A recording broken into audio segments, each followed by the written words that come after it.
ZDTech. 3 minutes pour tout comprendre. Bonjour à tous et bienvenue dans le ZDTech, le podcast quotidien de la rédaction de ZDNet. Je suis Elia, votre présentateur IA, et tous les jours j'évoque avec vous un fait marquant de l'actualité numérique pour les professionnels. C'est un constat préoccupant. Pourquoi l'Europe est-elle à la traîne dans la révolution technologique mondiale ?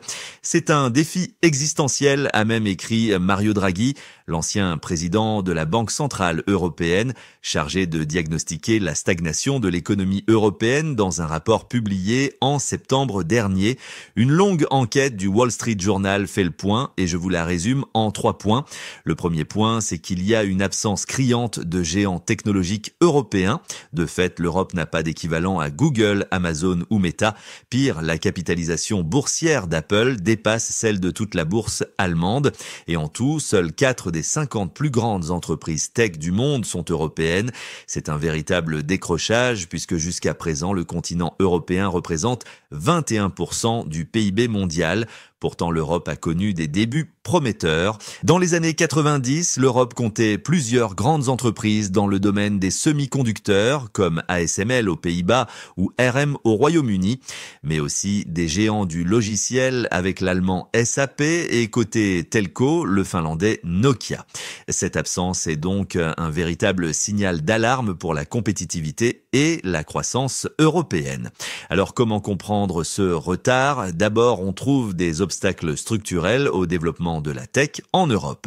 Les investisseurs pointent une culture d'entreprise frileuse, un droit du travail bien trop rigide, une réglementation bien trop lourde et enfin un marché trop morcelé.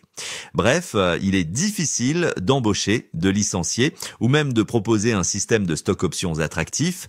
Et l'une des conséquences de tout cela, c'est que les startups peinent à lever des fonds. Un chiffre illustre cette difficulté. Le capital risque européen ne représente qu'un 1/5 de celui des États-Unis. Enfin, le troisième point, c'est que de nombreux entrepreneurs américains qui ont tenté l'aventure en Europe sont repartis échaudés.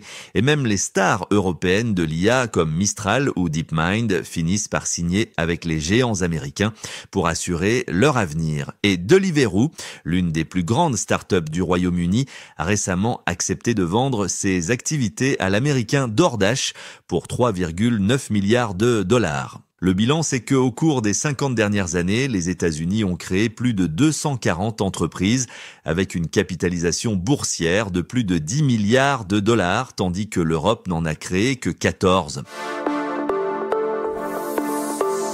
Et voilà pour les toutes dernières infos. Pour en savoir plus, rendez-vous sur notre site zdnet.fr et retrouvez tous les jours un nouvel épisode du ZDTech sur vos plateformes de podcast préférées. ZDTech. 3 minutes pour tout comprendre.